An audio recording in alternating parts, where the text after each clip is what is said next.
আজও কিন্তু মুই ফাওয়া মাছ বাজবো তাই এর ফ্যাসা মাছ কামো কয় না আবার ফাওয়া মাছও কয় তো মুই কিন্তু এই মাছে কিন্তু হলদি আর একটু মরিচের গুঁড়ো আর হালকা নুন এই কিন্তু দিয়ে একটা সুন্দর করে মাখিয়ে দিতেছি তা মাখিয়ে ঝুঁকিয়ে এবারে কিন্তু ভাজমু হুদো তেলে ভাজমু তাই এখন কিন্তু তাওয়ায় দিয়ে দিলাম তেল তাই তেলটা দিয়ে একাল তেল গরম হয়ে গেছে মুই কিন্তু এখন মাছ এক এক করে সব দিয়ে দিতে আসি এইরকম করে মশমশা করে ফাওয়া মাছ ভাজলে কিন্তু খাইতে একসের ভালো লাগে তো এই ফাওয়া মাছ কিন্তু একাল মোগানে নদীর মাছ তাই একাল টাটকা হেরপিনে মুই চিন্তা করছি যে তেলে ভাজে গরম গরম ভাত দিয়ে খামো তো মুই কিন্তু এখন দেন মোর মাছ কিন্তু একাল ভাজা হয়ে গেছে মুই কিন্তু মাছ উল্টাইয়ে কুড়াই হেলাইছি তো মোর মাছ ভাজা হয়েছে আরও এক খোলা ভাজা লাগবে এই আর কি তো মাছ মোর ভাজা হয়েছে এই মাছ দিয়ে মুই কিন্তু একাল গরম ভাত দিয়ে খামো তো লগে কিন্তু আবার একটু পেঁয়াজ একটু কাঁচা মরিচ হেয়েও কিন্তু ভাজতে লমো লগে একটু মরিচ ডলা না খাইলে কিন্তু ভালো লাগে না তো এর লেগে কিন্তু পেঁয়াজ কুচি আর কাঁচা মরিচ হ্যাঁ কিন্তু দিয়ে দিছি পাহাড় কাঁচা দুই পদ মিলাইয়া দিয়ে সুন্দর করে এই দেন ভাজা হয়ে গেছে এখন কিন্তু মুই এককালে ভাজা করেছি উড়িয়ে থুয়ে দিছি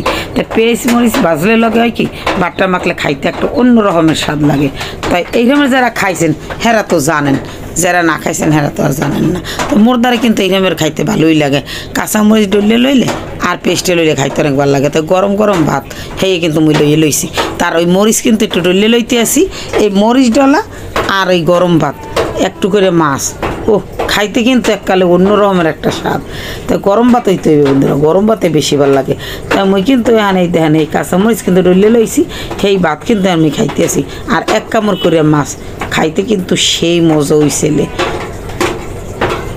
সবাই ভালো থাকেন সুস্থ থাকেন আল্লাহ হাফেজ।